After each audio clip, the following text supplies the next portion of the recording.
Hi, my name is Greg Greenberg with Hanna Instruments, and today I'm going to introduce the HI3000 series professional benchtop meters. In this series, we offer the HI3220, which is our pH millivolt meter, the HI3221, which is our pH millivolt and ISE meter, and then finally the HI3222, which is a 2-channel pH millivolt and ISE meter.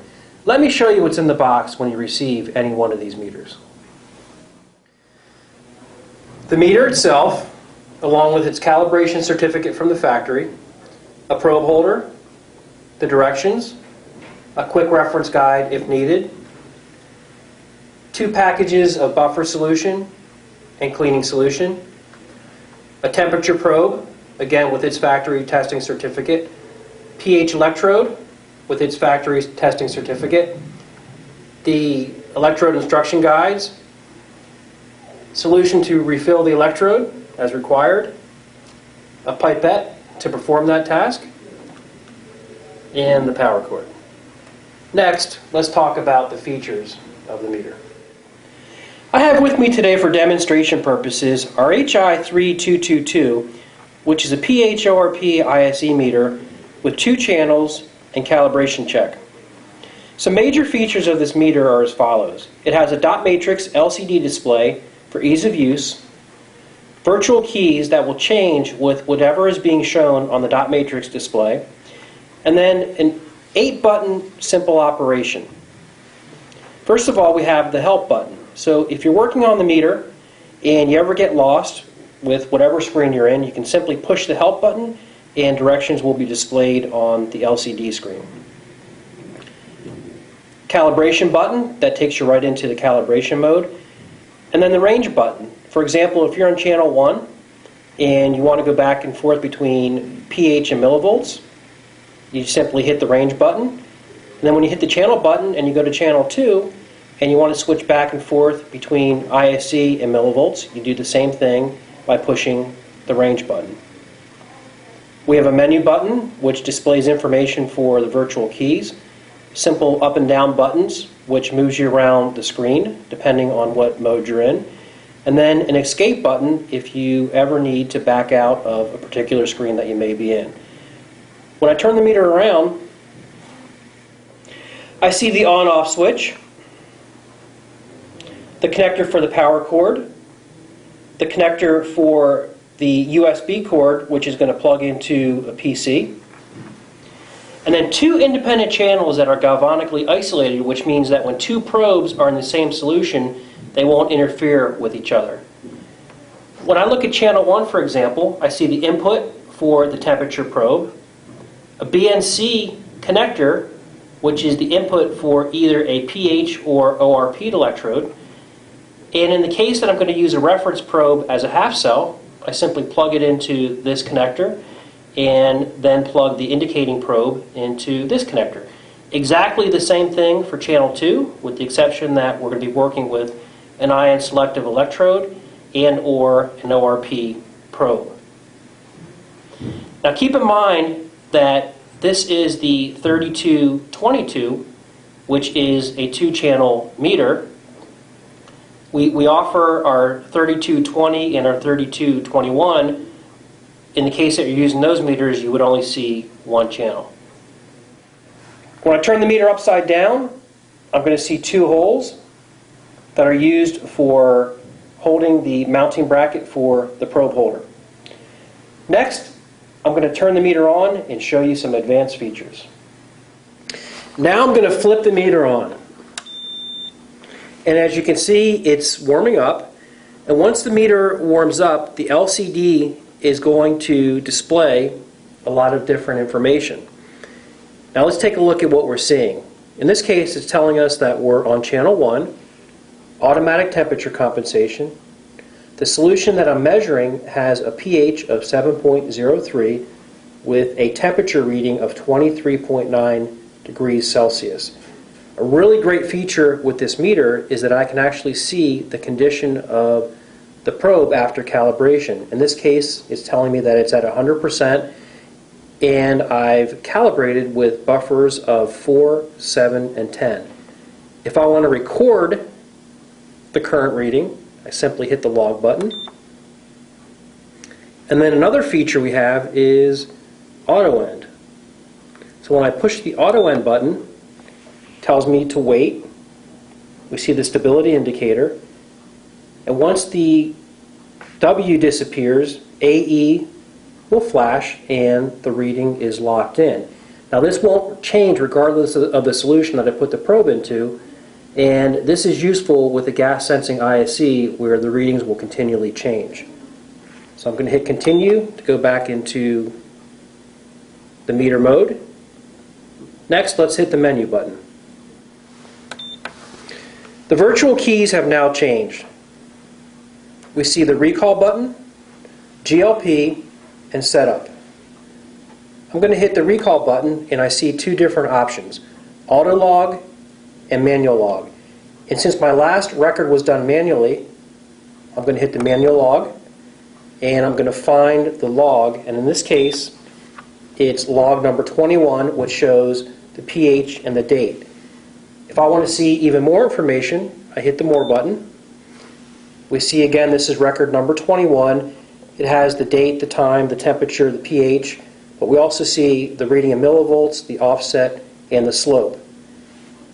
Now, if you want to download this information to your PC, remember we talked about the fact that this has a USB connection port in the back, and you simply connect the meter to your PC and download the data. Let's escape out of this and take a look at GLP, which stands for Good Lab Practices. And this is information based on the last time that the probe was calibrated. So here we see the date, the time, the offset, the slope, and the buffers that were used. So we'll escape out of this and go into the setup features. Since I'm in the pH mode, let's look at its setup options. The first item we see is log interval. If I push the button, I can choose from either manual, auto end, or intervals from every 5 seconds up to 3 hours. Next is the pH resolution. I can choose from 0.1 to 0.001. Auto end stability. So if drift is not an issue, then I can choose to do it very fast, or if I need a very accurate reading, then I push the accurate button. Calibration timeout. So in this case, the meter is set to 1 day. Once 1 day hits, then the meter will tell us that it's time to calibrate our probe.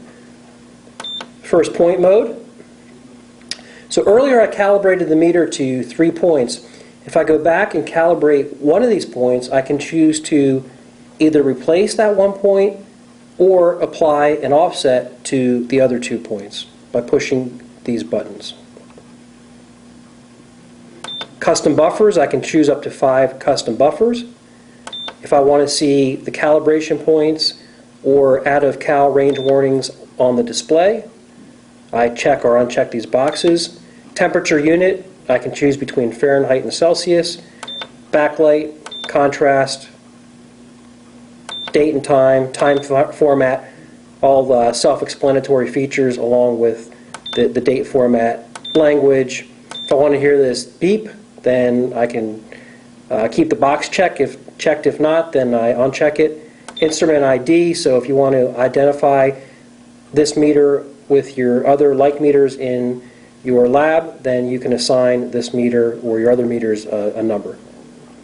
Baud rate, in which the meter will communicate with your computer, and then the factory meter information. Next, I'd like to show you how to calibrate it. Before we calibrate, it's very important to condition our probe first, especially if it's new. What I've done here is I've taken the liberty of putting my probe into a storage solution. And in this case, it's HI, Hanna Instruments 70300. Now, if you don't have a storage solution, it's okay to use a buffer as well, preferably number 4 as your first choice, and if you don't have a number 4, then number 7. So what I'm going to do is I'm going to wait for approximately 2 hours until my probe is conditioned. And what I've done here is I've already taken the fill cap off for demonstration purposes. So what I've done is I've unscrewed it from the probe, I've taken the cap off, and I'm going to set it aside.